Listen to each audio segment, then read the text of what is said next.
Thank you so much for joining us for the My MPI Marketers and Experience Designers community. Today's session is Cognitive Diversity, Understanding Different Thinking Styles. My name is Eva Keidel, and I'm pleased to announce and welcome you to this interactive session. We would like to encourage you to actively participate by turning on your camera, posting emojis, and chiming in via chat or verbal responses. Our presenter today is Lee Comfort. She helps busy professionals struggling with leadership and confidence to better delegate, communicate, build strong strategic relationships, and sharpen critical leadership skills so that you can land your next job promotion, manage work-life balance, embody executive presence, and stand out as an authentic leader. With that, please help me welcome Lee by posting an emoji on your profile. Thank you so much for joining us, Lee. Take it away. Thank you so much, Eva, and thank you for taking time out of your schedules to be here today. As Eva said, guys, this is going to be interactive. We're going to have some fun today. There's going to be learning, otherwise we wouldn't be here, right?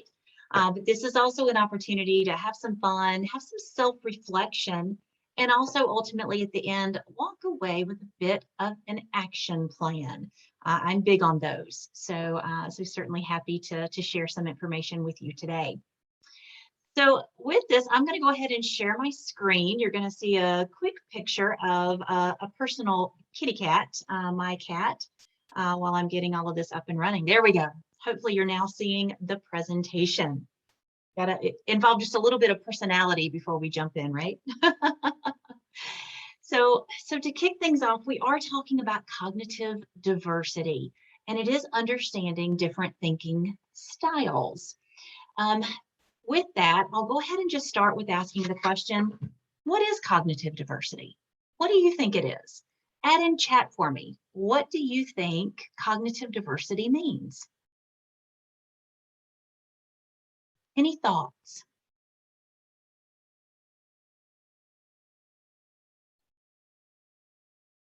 Anything coming to mind?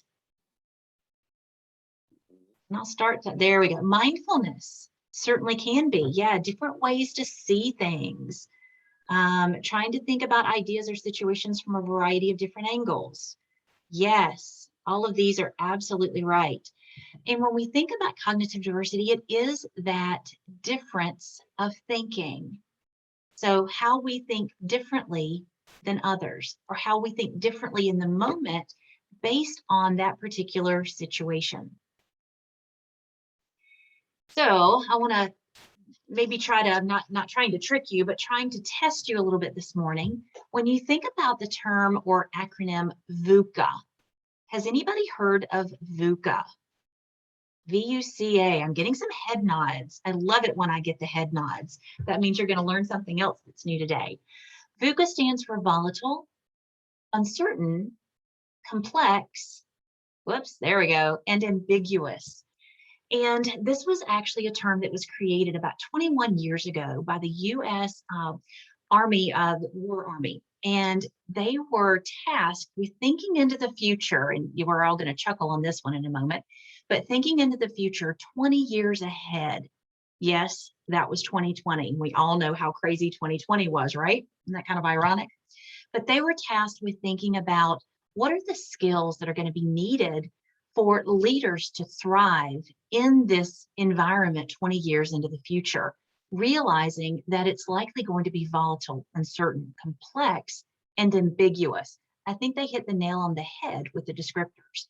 But when you think about the skills that are needed for a leader to thrive today, what do you think some of those are? Feel free, you can add in chat.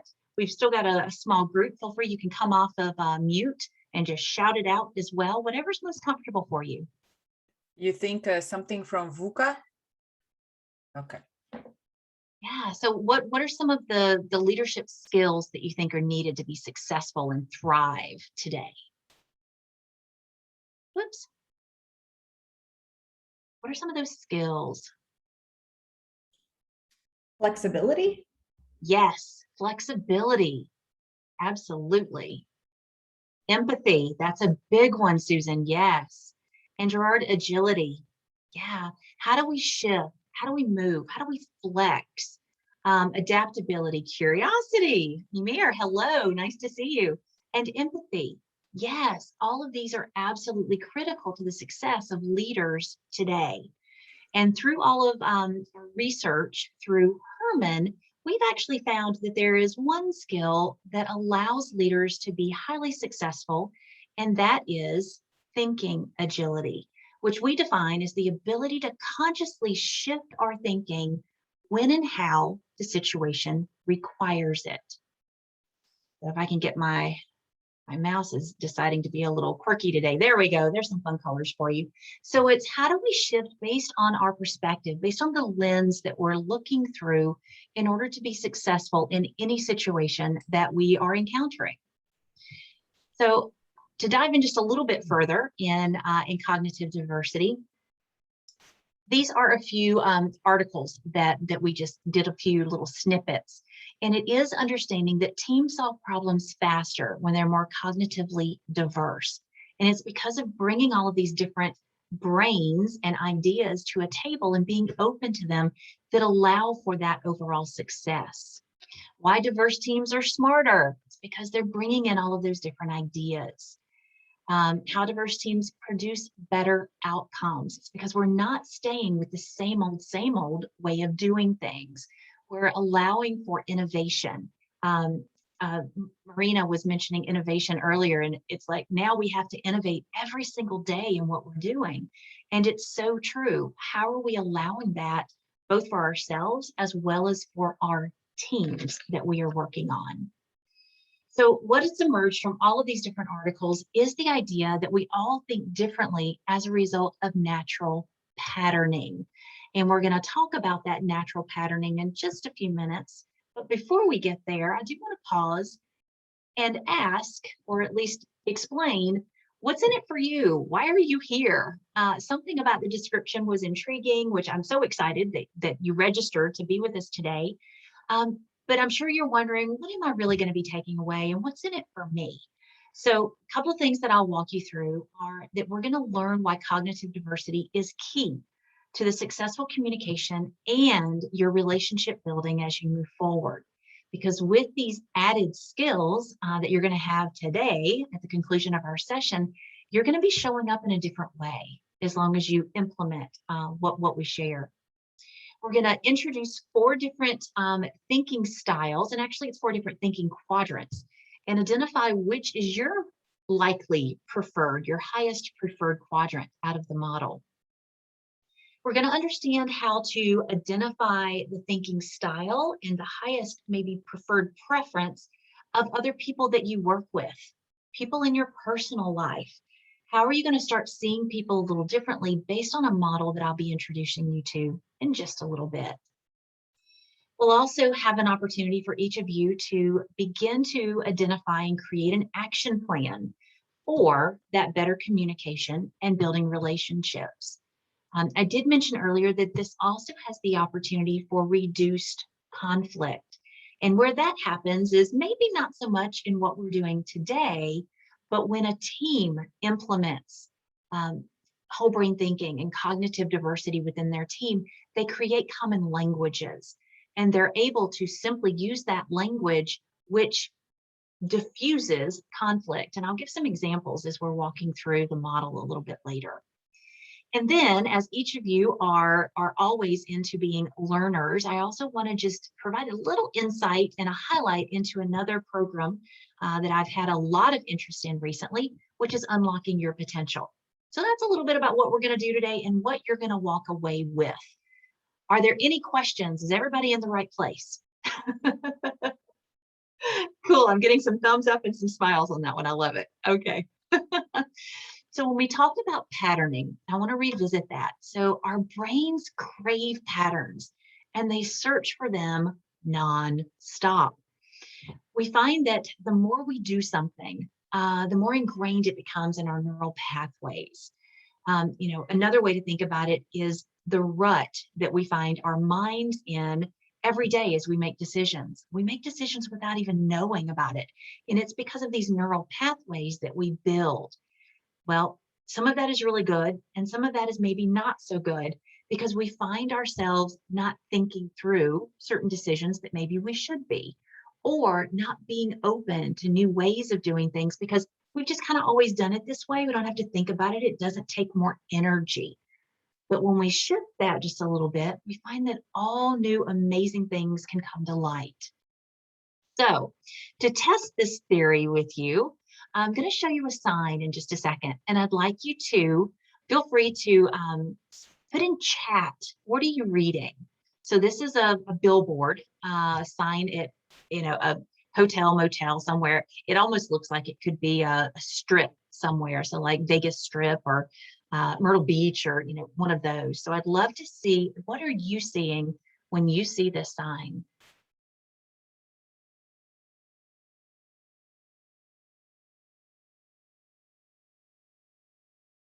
How's your mind working right now? Is it taking a little bit longer to read this? Yeah, quit stealing our letters. Confusion. Yeah, it certainly can be. Quit stealing our letters. Yeah, because we've thrown in, yeah, lots of smiling and laughing here. Absolutely, because we've thrown in some missing letters and some different identifiers, some numbers, special characters. Our mind has to process, and we're like, wait, hang on, this is not our normal way of doing things, and it slows us down a little bit. Some people can't read this.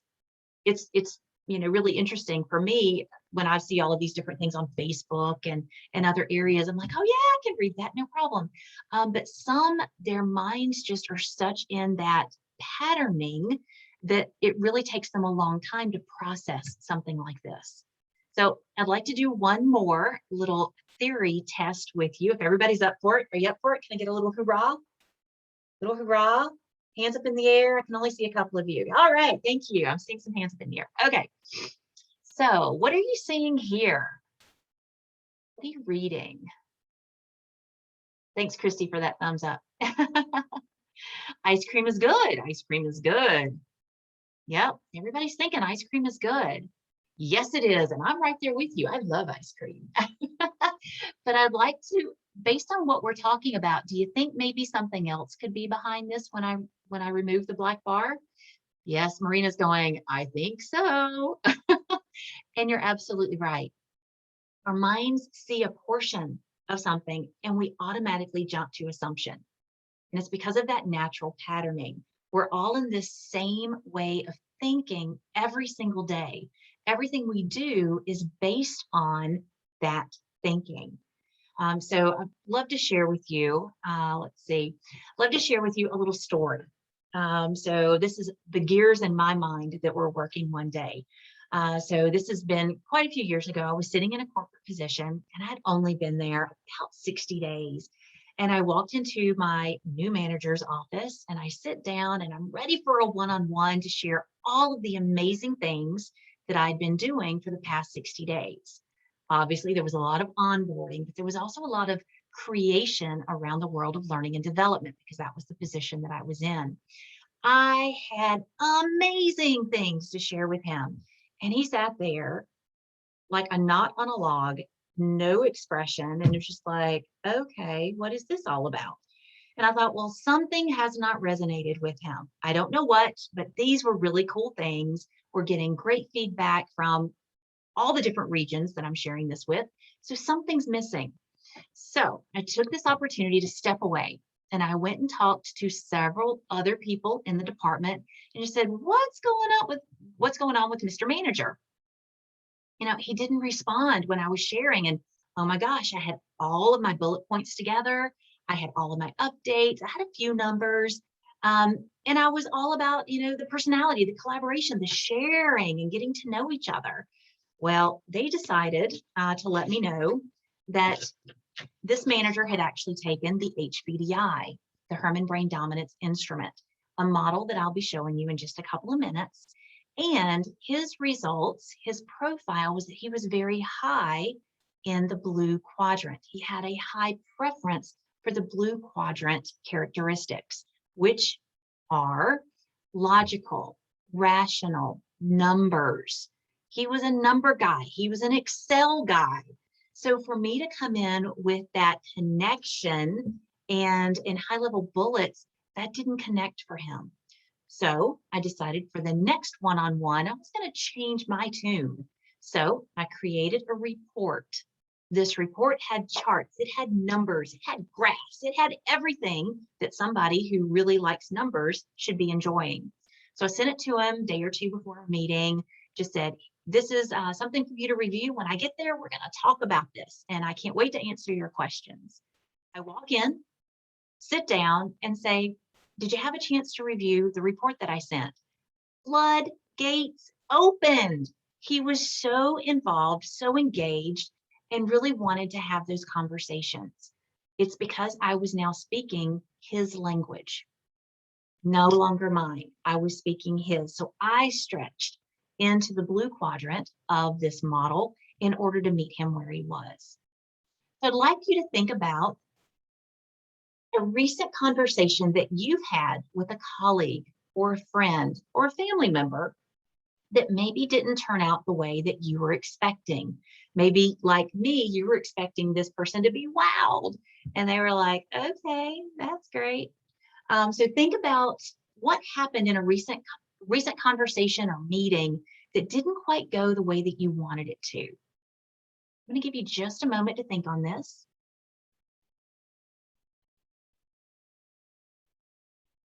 And when you have one, pop a little note in chat or give me a hand raise. Let me know you've got a story of your own. Presenting my strategic plan to our accountant. Aha, didn't quite go the way you wanted.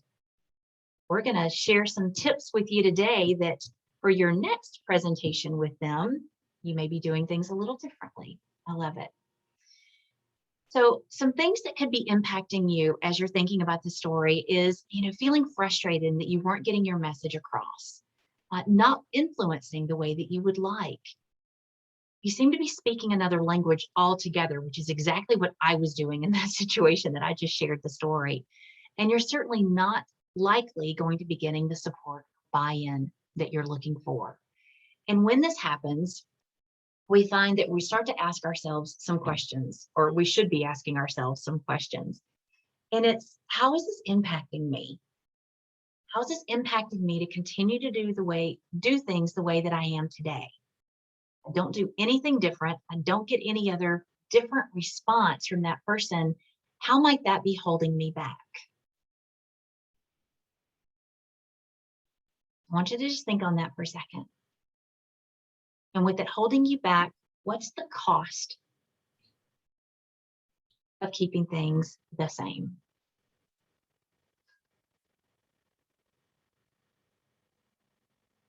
So hopefully now that you've got a chance to pull in a story, it's in your mind, I'm going to introduce you to the whole brain thinking model. And we're going to dive into each of these quadrants. So here I just want to show you that it is a 4-quadrant model. There's a lot of different assessment tools out there today that are 4 quadrants, 4 colors, a lot of consistencies, except the colors may be a little different. We also include letters to signify the different quadrants. So A is the blue quadrant, B is the green quadrant, C is the red quadrant, and D is our yellow quadrant. And we do refer to them in that order: blue, green, red, yellow.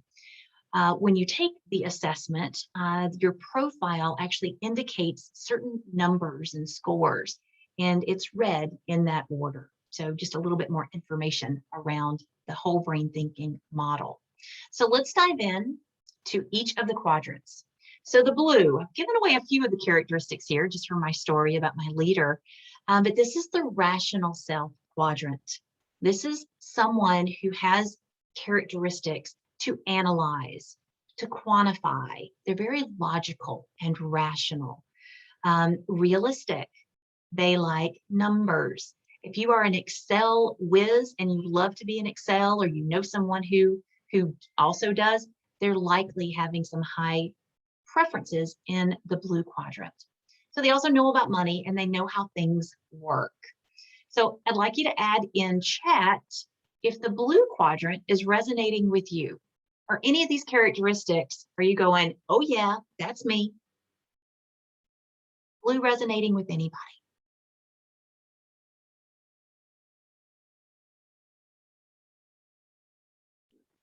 All right, let's see. Not me, Eva says. Sounds similar to your disc profile. Michael, it certainly could. Disc is certainly a little different in nature, just because of what it's indicating, what it's sharing. But there could certainly be some similarities. And Christy, yep, you're saying, yep, that's me. Marina, in part, so maybe a little bit of the blue quadrant. Michelle and Gerard saying, nope, not us. Okay, well, we've got 3 more to go. So let's see what's resonating with you in the green quadrant. This is the safekeeping self. So taking preventive action, establishes process and procedures. Being a former director of compliance, I love the green quadrant. Everything has a place and everything should be in its place. This quadrant's also characteristic of getting things done, reliable, organized, timely, planners, and also checklists. So if you are a checklist person, and like me, I've got checklists everywhere. And at the end of the day, if I've done something and I'm like, oh, well, I didn't have that on my list. Oh yeah, I'm that person. I have to write it in and check it off because I want credit for it, right? So is anybody else like that? I'm getting a couple of head nods. So this is the safekeeping self. If you are a planner or love process and procedure, getting things done, let me know in the in chat how this is resonating with you. Aha, and I see some are already coming through. Aha, Michelle says that's more like it. I think green is me, Tracy says. Can you be a mix of 2 quadrants? Beautiful question, Christy, and the answer is absolutely yes. We are all ultimately whole-brained. In certain circumstances, we have higher preferences in different quadrants. So you could have a primary preference in 1, 2, 3, or 4 of the quadrants, but it's usually more likely that you've got a high preference in a couple and lower preferences in a couple as well. But it all varies based on the outcome of your profile. Great question. Thanks for asking that. Let's see, mainly me. I think Marina, that was you. Yep. All right. So the green is you. And Eva, yes, yes, yes. Checklists. I do think I have some other bits, but this is the main one for me. And Christy, yep, claiming this one as well. All right. Well, as I said, we're not done. We've got 2 more to go. And you can have high preferences in more than one, which is what we just talked about. So let's check out the red quadrant. This is referenced as the feeling self, but let me caution you, that's one of the characteristics. Someone could be very high in the red quadrant, but not be touchy-feely. They could be sensitive to others, understanding about others. They could like to teach.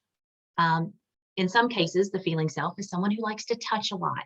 If you remember when we were all in office settings and you'd pass somebody in the hall or you'd be in a meeting and somebody would walk in and they touch you on the shoulder all the time, this could be a characteristic of someone who touches a lot. They're very supportive and expressive, emotional, talks a lot, and feeling. So another way to look at this is intuitive, but intuitive of people and reading a room. So how does this one resonate with the group? Do we have any red quadrant high preferences? I get a lot of red. Awesome. There we go. Thanks, Marina. Christy says, not at all. A little bit from Michelle. Fantastic. 70% red. Gerard, you're already divvying out your different percentages in the quadrants. That's very cool. Tracy says, nope, not me. All right, let's see what else. All right, I think we're good. 1 more quadrant to go. And this is the experimental self. This is a group, and we're going to completely shift in how I describe this one. This group infers. They think big picture. I described many years ago, a former leader that I had who we would always say, he just lives in the clouds. Well, that's someone who's constantly innovative and thinking. This is a characteristic of the yellow quadrant. They speculate, they take risks, impetuous, they break the rules, love surprises, and are curious and playful. Another characteristic of the yellow quadrant, when we look at these takes risks, is someone in this quadrant could love to jump out of a perfectly good airplane. I am not one of those. Remember, I'm in the green quadrant, but someone who likes to be a risk taker. So jumping out of airplanes and parachuting, or hang gliding, or all of those different types of things that are a little bit of a rush could be characteristic of the yellow quadrant. All right, so let me go back a little bit. I'd like to be more in the yellow. That is fantastic, Michelle, and we're going to talk a little bit about that. Part red and part yellow, Susan says. Yep, this is me, Marina. This is my second aspect. I love surprises and thinking outside the box. Eva, that's fantastic. 100% red and yellow, Gerard says. Awesome, awesome. So again, these 4 different quadrants, and you can start to see how easy it is to identify the characteristics in each of these. So you've identified for yourself where you feel that you have higher preferences and maybe lower preferences. Well, this will also help you as you're thinking about other people and what you're hearing them say, how they're communicating with you, how they dress even could be indicative of this particular model. I'd like to explain one more characteristic, which is 4 parts, and these are the modes of the model. So we've talked individually, but I'd like to talk about the modes, and we'll start with the abstract mode, and that's here at the top.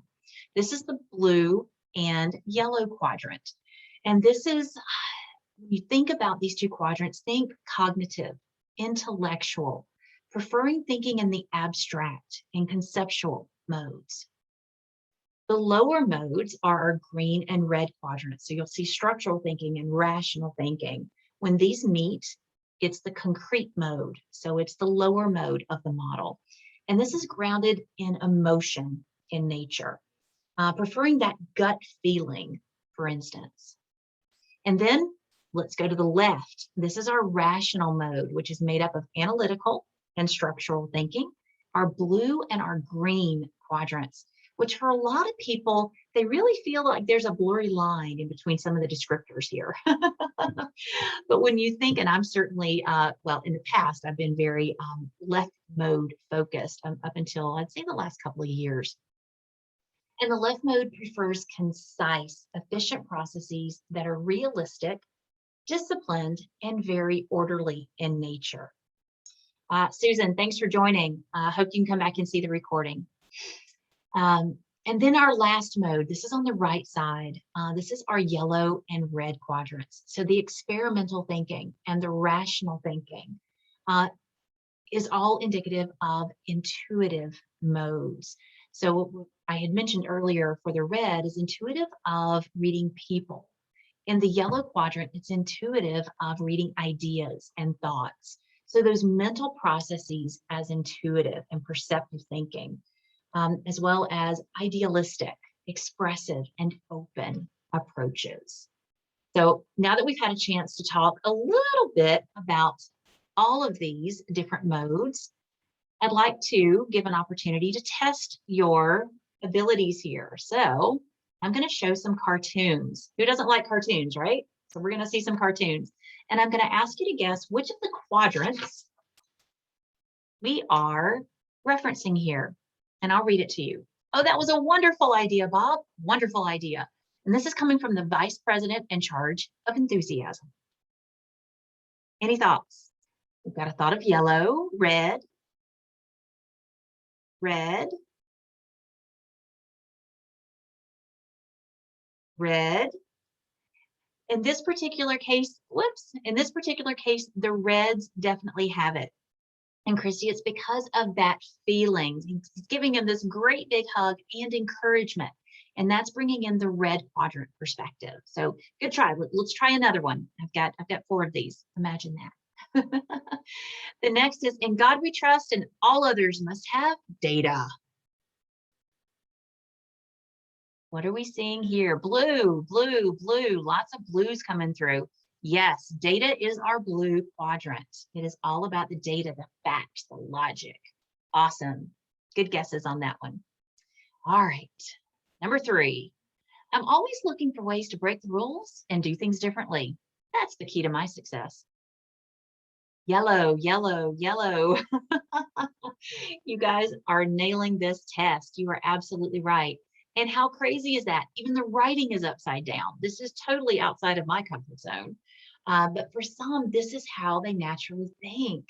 And look at the person who's working with this guy who's speaking, and she's like, oh my goodness, what's happening here? Because she's likely not yellow. All right, one more to go. I expect you all to be independent, innovative, critical thinkers who will do exactly as I say. Getting some, ooh, I don't really know about that one. Yellow, green, green. Any other thoughts? Another green. Green with a blue tendency. Possible green. Absolutely, guys. If only from process of elimination. I did decide to just give you one cartoon from each quadrant, but yes, we are absolutely looking at the green quadrant. It's the idea of I want you to be independent, but at the end of the story, I want you to do exactly as I say, process, procedure, and that's going to be our green quadrant. I'm getting a few goes, oh yeah, I forgot about that one. Okay. Perfect. So now that we've had a chance to learn the model, we understand our modes, we understand the characteristics, and you guys passed the test with flying colors for those cartoons, I'd like you to guess what your profile could be. And this is a little different than the actual how the profile comes out, but I'd like you to think about which quadrant do you feel most resonates with you? Where do you feel you've got the highest preference? And for that one, I'd like you to add a 1. And I've got an example here of the C quadrant being a 1 for me. The 2, or the second being in the green quadrant, 3 in the yellow, and 4 in the blue. This is just an example. But I see Christy saying A, B, D, C. So that's blue, green, yellow, and then red. And Michelle, B, C, A, D. Awesome. Awesome. Any other thoughts? How do you add a 1? What do you mean, Tracy? Oh, you're actually not adding it to this. It's just, if I'm hearing you right, it's just thinking about either the colors or the A, B, C, D quadrants. Which do you think is the highest for you, down to the lowest? Eva, B, D, A, C. Green being your highest, Tracy. Awesome. Awesome. All right, so I want to do a few more opportunities for thinking here now that you've guessed your profile. And this is thinking about communicating. We talked about increasing some of your skills when it comes to communication, and this will be one of our ways of doing that. So I'd like to start with our blue quadrant, and I'm going to give these away in the blue quadrant and then ask you to help me in guessing for the others. So when we think about the blue quadrant, what words or questions would come to mind and someone in the blue quadrant would use or they would be listening for? And a few of those examples are critical analysis, facts, no fluff, technical accuracy, goals and objectives, well-articulated ideas, so to the point, data, fact-based and charts, brief, clear, and precise. So anything else you can think of that would describe words or questions that someone with a high preference in the blue quadrant might be looking for? Anything stand out that you're not seeing here? Goals and objectives. Yep, we got that. Yep, supporting evidence. Yes, Christy, absolutely, that research-based. Yep, doing the research to back up the data. Absolutely. All right. So let's shift from the blue quadrant and let's come down to the green quadrant. When you think of someone who has a high preference in the green quadrant, what are words or questions or phrases that they might be looking for in communication? Lists. Yes, absolutely right. Standard operating procedures, a plan, amen to a plan. Yes, process, priorities. Scope of work. Guys have got this. I love it. Details. Yeah. So from our perspective, it's detailed time action plans. So you guys were right on. Thorough with references, rules and procedures, step by step and concise. So having that that organized approach to where do we start, what comes next, what comes after that, and how do we end? In writing and in advance. So when you think about a meeting that's coming up, someone with a high preference in the green quadrant may appreciate a pre-read. They may. Contingency plans. That's the, oh goodness, this just fell through. What are we going to do on plan B? We had this conversation yesterday, didn't we, ladies? And no digressing. You're staying on track. Yep, awesome. So then let's go to our C quadrant. This is our feeling self quadrant. Someone who has a high preference in the red quadrant might be looking for what words or questions or thoughts. What's coming to mind? Red quadrant thinking. Appreciation, inclusive. Yes. Yes. Maybe even some collaboration. How are you feeling today? I love that. Thank you. I'm feeling great. How are you feeling? Yeah, that's great. Thanks for the question. Awesome. All right. So just to kind of sum this one up, it's that open, informal discussion, expressive in body and voice. They make introductions and lead conversation. They know the effect things have on other people. So they're very cautious about how things might get introduced. They hear and understand everything that's happening around them, and there's no hidden agendas. These guys are just present. They're just there, and they're there to make things better for other people. Yeah, positive comments. Love it, Michelle. Yeah, yeah.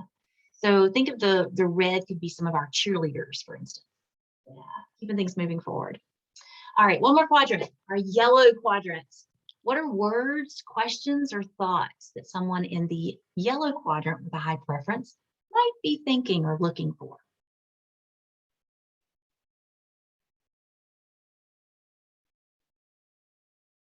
Inspiration. Like it. Other thoughts. Out of the box. Vision. Yes. Yes, yes. Creativity. Unusual. Absolutely. Dreams. And even that dreaming. New. Yes, you guys absolutely have this. So also think minimal details. The details are over with the blue and the green, depending on what we're looking at. But the D quadrant folks, the yellow quadrant, they're looking big picture. They don't want to narrow scope. They're thinking big. So minimal details or something, they're going to be like, what? The freedom to explore, metaphors and visuals, the overview, the big picture. And Eva, I love that. The experience, absolutely. New, fun, and imaginative. That conceptual framework. It's open. We'll see how it works out. Aligns with the long-term strategy. This is another really important area when you're thinking business. And we actually, in a lot of the work that I do, I work with teams and leadership teams, many of them.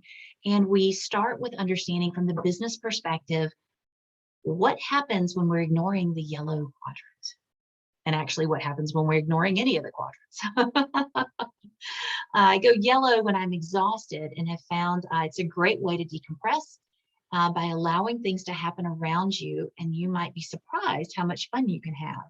Yes, so Michelle, what that's telling me is if you go there because you're exhausted and you get energy there, this is likely an area that you have a natural tendency for. So that natural higher preference.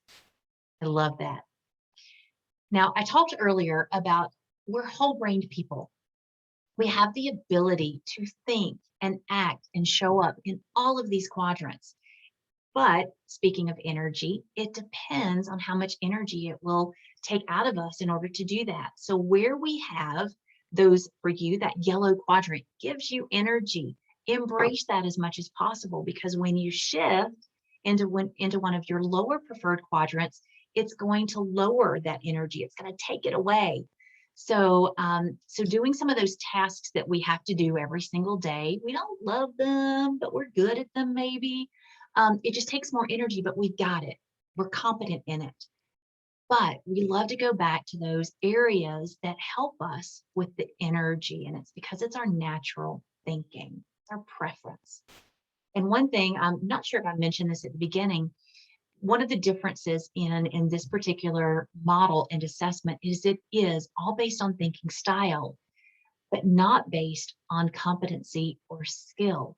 So some of the other assessments you may take are very much based on your strengths, your competency, your skill. This is based at the core of who you are and based on your natural thinking style, which ultimately leads to, so here you are at the core and your thinking leads to personality, leads to behavior.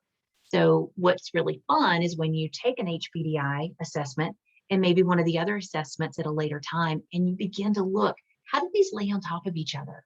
How do they complement each other? How do I learn more about myself based on one or based on more than one assessment that's out there? So this can always be complementary of other things that you've done too. All right, now that I went off on a little tangent, I want to bring you back to your story that you thought of earlier. And this is when you were having a conversation with a colleague, or that presentation, Marina, that you were sharing with someone and you didn't quite get the result that you wanted. I'd like you to pause for just a minute and think about, in what way did you approach that conversation? And now that you've learned about the model, what do you think is the highest preference, or maybe the two highest preference quadrants for the person that you were communicating with? Did you approach in one of their highest quadrants? Oh, I'm getting some head nods. Nope, didn't happen. So when you think about that, what might you do differently next time? Feel free to add in chat if somebody's like, ooh, I want to share. Come off of mute, let us know. How might you do things differently next time? Definitely switch it up, because this is a very close to home, but my husband is almost my exact opposite. He starts with the analytical. So he's a total blue or A or whatever. And sometimes I'm telling my stories from my point of view and it doesn't resonate. He's like, so switching that up may help. Yeah, approach it with the data, the facts first. Mm-hmm. Get him involved, and then you can start to bring in some of you. Yeah, I love that. Eva, thanks for sharing. Great. Anyone else have an example that they're like, oh my goodness, if I had known this last week, oh, success. Anything else coming? Well, my example, yes, I was trying to talk about strategic planning to a gentleman who's responsible for finances. And I came out with those ideas, imagine things with me. And he was like, what? He got lost in the first minute. So I said, okay, you know what? I need help. You need to help me. I will dream and you put the numbers and we figure it out together. But yes, you have to find common ways to work together. You do, and thank you for sharing that. You know, it's the, hey, I'm going to come in at this point. Please bring in your perspective. Now that you know this model, though, you can approach things in a different way. I mentioned, I think at the beginning of our session today, that I would explain a little bit about how this can reduce conflict. So when I was sitting, again, back at a corporate position, and all of us had the knowledge of whole brain thinking, and we'd all completed the assessment. And we're in this planning meeting, and it was a cross-functional team. So folks from all over the company were there. And very green. I think you all know this by now. I've mentioned it a couple times.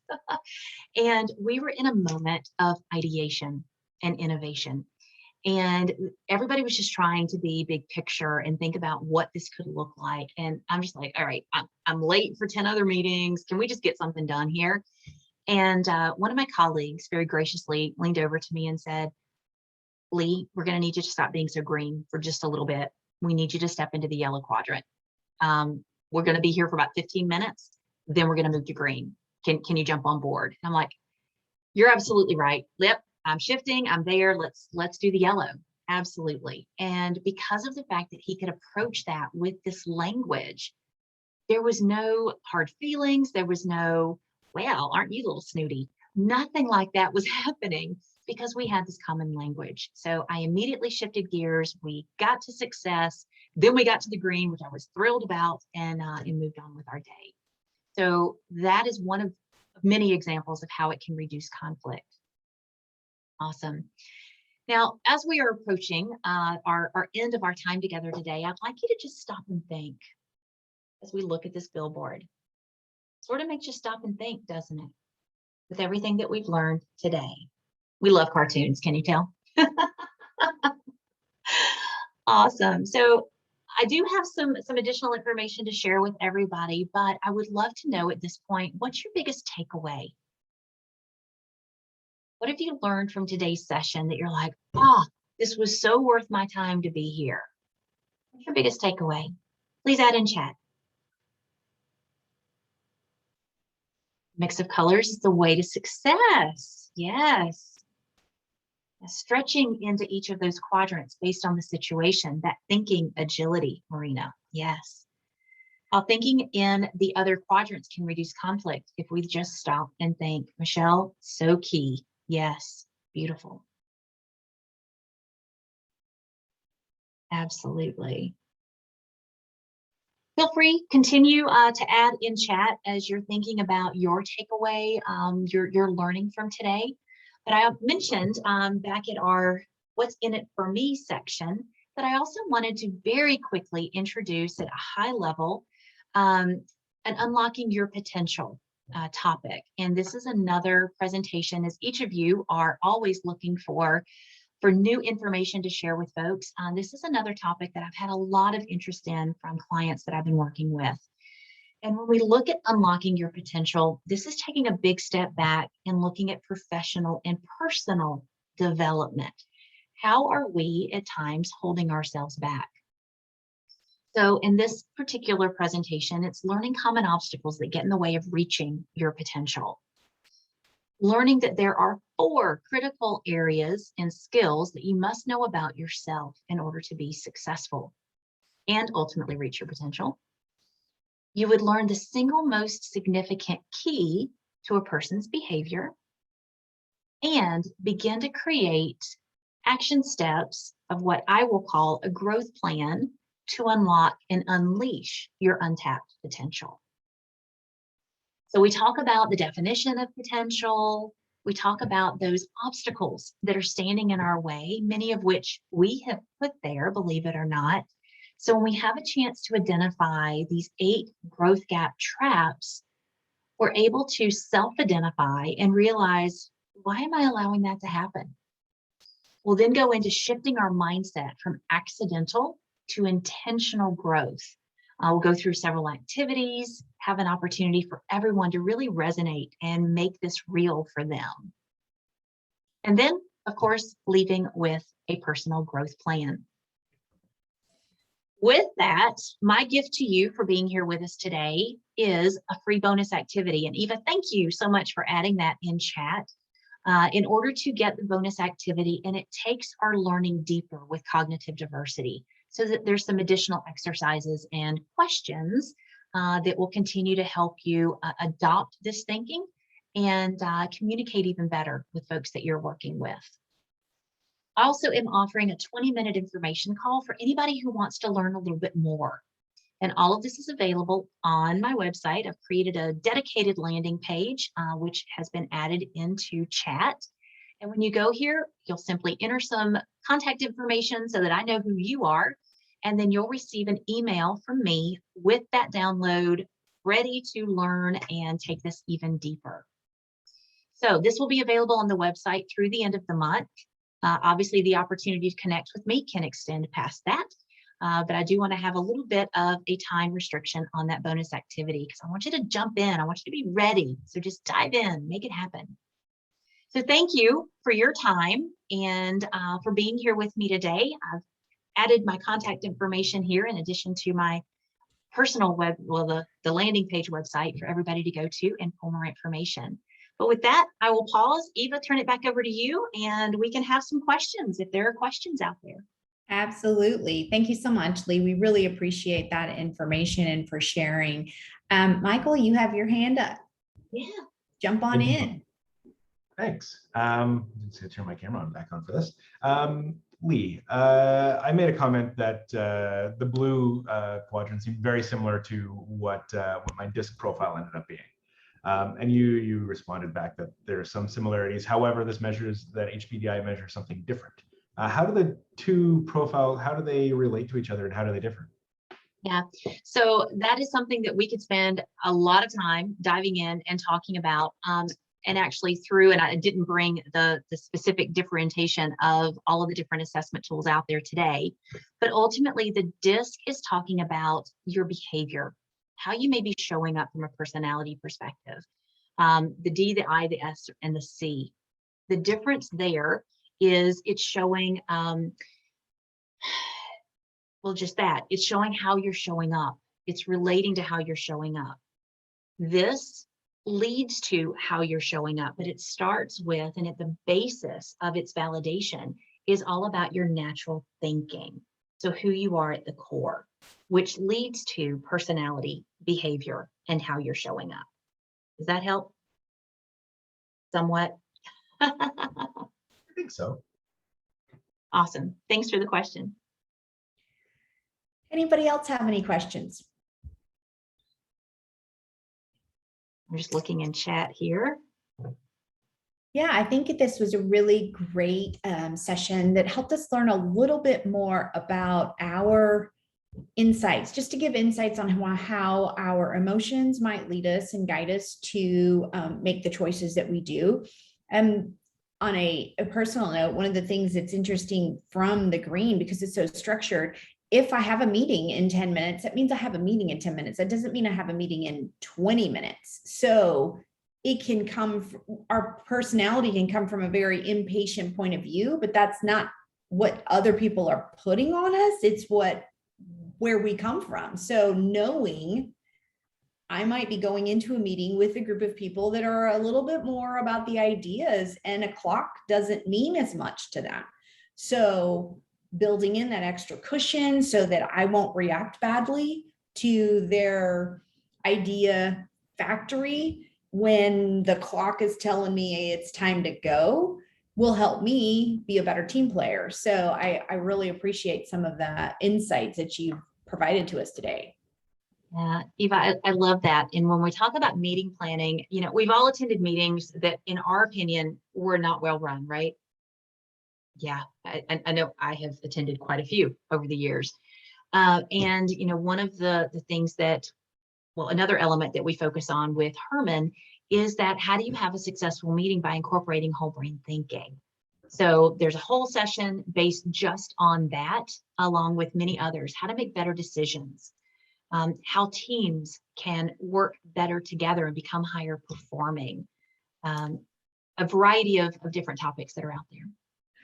And one question that kind of popped up in the chat was how about how culture norms maybe affect or effect the way that other people might react, you know, with their A, B, C, D type of thing. Yeah. How does that? So I'm interpreting that question one way. I'll ask if this is how maybe the question was coming across. But when you think about, could we show up differently based on our culture? This is validated across the world. We have individuals all over the world who've completed the assessment and who agree with the validation.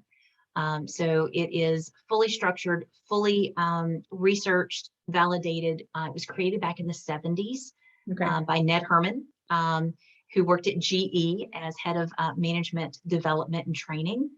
And I can go into, gosh, probably a half hour of Ned's research and how he was struggling with what was truly out there at that time. And that was when we had the Sperry research of right and left brain. And he's like, well, that's really great, but that's not quite what I'm seeing. And so he took it even further. And we found that individuals, and I've worked in global organizations that implemented this all over the world, and we all show up realizing with this common language we can truly work better together. So I'll sum it all up with that. Yeah, that makes sense. So even if you have a different cultural background or a different global physical location, your brain probably works very similar to that of somebody across the globe.